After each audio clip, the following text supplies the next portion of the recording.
Assalamualaikum warahmatullahi wabarakatuh. Perkenalkan, nama saya Novia Ainur Rahma dari Universitas Sunan Giri Bojonegoro.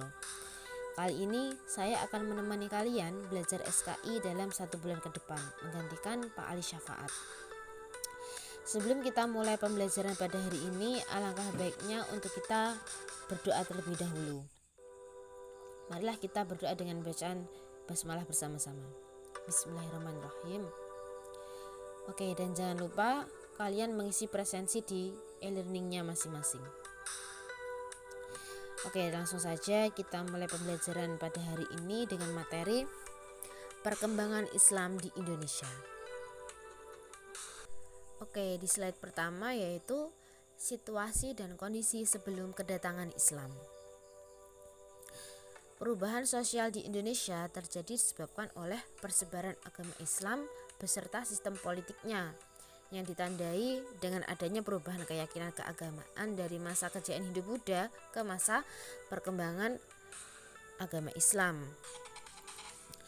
Pada saat yang bersamaan, bermunculan kerajaan-kerajaan Islam yang menggantikan posisi kerajaan Hindu Buddha. Perubahan-perubahan tersebut dilatar belakangi berbagai faktor, diantaranya yang pertama yaitu letak geografis, dan yang kedua keyakinan masyarakat, yang ketiga perekonomian, yang keempat pemerintahan, dan yang terakhir kesenian dan sastra. Nah, sebelum Islam datang, masyarakat Indonesia sudah menganut agama dan kepercayaannya masing-masing. Misalnya animisme dan dinamisme. Aliran kepercayaan tersebut sangat kuat menancap di hati sanubari para penganutnya. Dengan mengakarnya pengaruh kepercayaan masyarakat tersebut, maka agama Islam menjadi sulit masuk dan sulit berkembang di Indonesia. Akan tetapi, karena para penyebar agama Islam sangat ulet dan gigih didukung dengan kesabaran dan ketabahan yang sangat luar biasa, maka akhirnya agama Islam mendapat sambutan di masyarakat. Teori masuknya Islam di Indonesia. Penyebaran agama Islam di Indonesia pada umumnya berlangsung melalui dua proses. Yang pertama, penduduk pribumi berhubungan dengan agama Islam kemudian menganutnya. Dan yang kedua, orang-orang asing Asia seperti Arab, India, dan Cina yang telah beragama Islam tinggal di Indonesia. Nah, dari situlah muncul 4 teori, yaitu yang pertama ada teori India, yang kedua teori Arab, dan yang ketiga teori Persia, dan yang keempat teori Cina.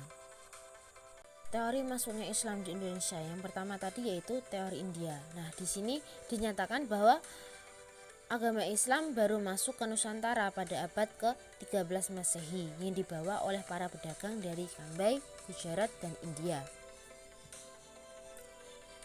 Selanjutnya yang kedua yaitu teori Arab. Di sini berpandangan bahwa para pedagang Arab telah menyebarkan Islam ketika mereka menguasai secara dominan perdagangan mulai dari barat sampai ke timur sejak abad-abad awal Hijriah atau abad ke-7 dan 8 Masehi. Dan teori yang ketiga yaitu teori Persia. Di sini dinyatakan bahwa Islam masuk ke Nusantara pada abad ke-13 Masehi di Sumatera yang berpusat di Samudra Pasai. Dan teori yang keempat yaitu teori Cina. Teori Cina menyatakan bahwa Islam datang ke Indonesia mulai dari Jawa dan Sumatera berasal dari perantau Cina. Menurut teori ini, orang Cina telah berhubungan dengan masyarakat Indonesia jauh sebelum Islam dikenal di Indonesia. Bahkan, ajaran Islam telah sampai di Cina pada abad ke-7 Masehi. Masuknya Islam di Indonesia yaitu ada beberapa jalur. Yang pertama, jalur perdagangan, yang kedua jalur perkawinan, yang ketiga jalur pendidikan, yang keempat jalur tasawuf, yang kelima jalur kesenian. Yang pertama tadi yaitu jalur perdagangan. Jalur perdagangan di sini adalah strategi dakwah penyebaran agama Islam melalui media perdagangan, merupakan awal proses Islamisasi di Indonesia, yaitu pada abad ke-7 Masehi hingga abad ke-16 Masehi. Bangsa Indonesia kedatangan para pedagang Islam dari Arab, Persia, dan India. Mereka melakukan kegiatan perdagangan di Indonesia dan menjalin hubungan dagang antar masyarakat Indonesia. Dan yang kedua tadi yaitu jalur perkawinan. Pedagang muslim yang masuk ke Indonesia dilihat dari segi ekonomi, mereka mempunyai status sosial yang lebih dibandingkan penduduk pribumi. Interaksi antara penduduk pribumi dan pedagang muslim yang intens tidak jarang diteruskan dengan adanya perkawinan antara kaum pribumi dengan para pedagang muslim. Nah, selanjutnya dalam prosesi perkawinan, pihak pribumi harus mengucapkan kalimat syahadat. Seperti perkawinan ini menjadi media yang efektif dalam penyebaran agama Islam. Dan yang ketiga yaitu jalur politik. Proses islamisasi melalui media politik dilakukan secara bertahap dan berkesinambungan antara penguasa dan pemerintahan.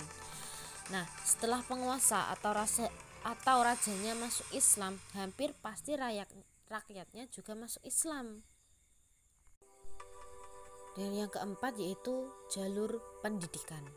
Nah, penyebaran agama Islam melalui pendidikan yang berupa pesantren. Pesantren menjadi media yang efektif dalam proses islamisasi di Indonesia.